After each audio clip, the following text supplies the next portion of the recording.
Hi, my name is Brad Emery, and this is Module 11 covering gifts to students and staff. Really, the whole process for this is pretty simple. Concerning gifts to students, you can only give them out in two instances for fundraising incentives and awards for special achievement. So, for fundraising incentives, only give those to the participating students. And as far as where those are purchased from, they need to be coming from that fundraising account. You don't want to pull those from the general fund. You want to make sure that they're fairly and evenly distributed among the students. Um, One student shouldn't be getting or being shown favoritism in an instance like that. So make sure those are distributed according to what was raised in the fundraiser or equally among all the students. As far as awards for special achievement, those are usually of nominal value. We're talking small things, generally under $5. These can be purchased from the general fund. You can also use donations, or in the case of sports awards, an athletic fund.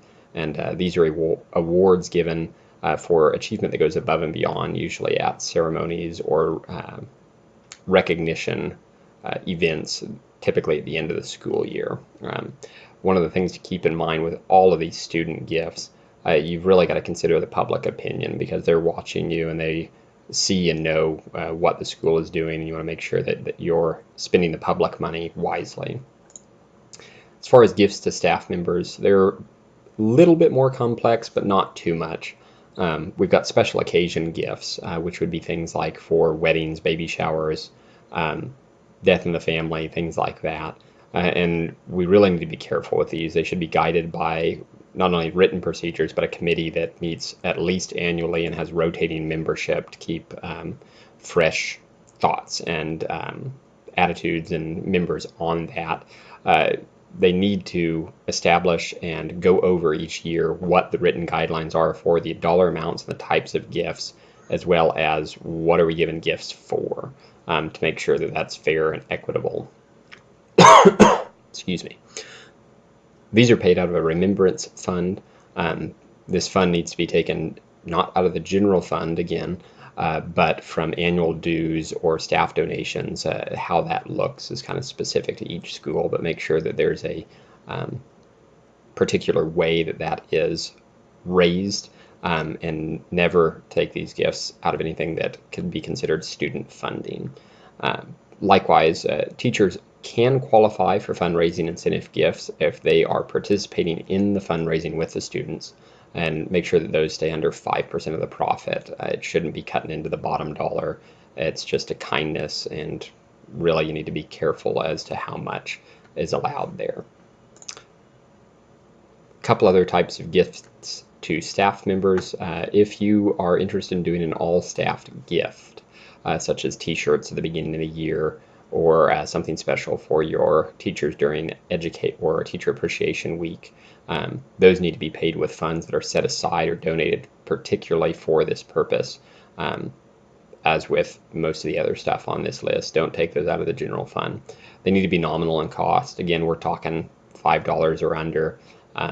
With the shirts, those can be donated or paid for by teachers if you want to avoid some of these gift giving struggles or legal issues. As far as cash items, which includes checks and gift certificates, those have to be added to W-2 forms and be taxed. So either avoid giving those out ideally, or if your school does choose to do that, make sure that they are included on the W-2 form so that you don't run into issues with taxes. As far as special efforts for specific staff or students, as I mentioned earlier, sometimes a death in the family or a severe illness or sickness can bring about a time when the school wants to support a staff member or a student or a family.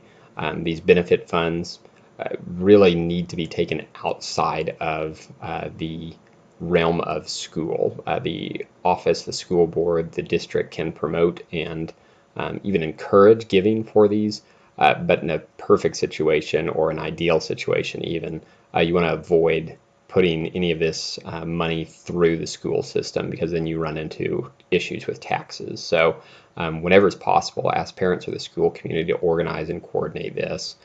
As you can see here, otherwise those funds have to be logged on the W-2 and are considered for the purpose of taxes part of the wage. And so if we can keep that away from the school system, and just let them do the promoting. That's best in a circumstance like that. Kind of the overarching rule of thumb, if you're wondering, can we use funds for staff? If staff members raise the funds, then that's something you can use for staff members. Otherwise, your funds need to be going towards student learning. So take a few of these tips and make sure that we follow these for giving gifts, and all shall be well. Thank you.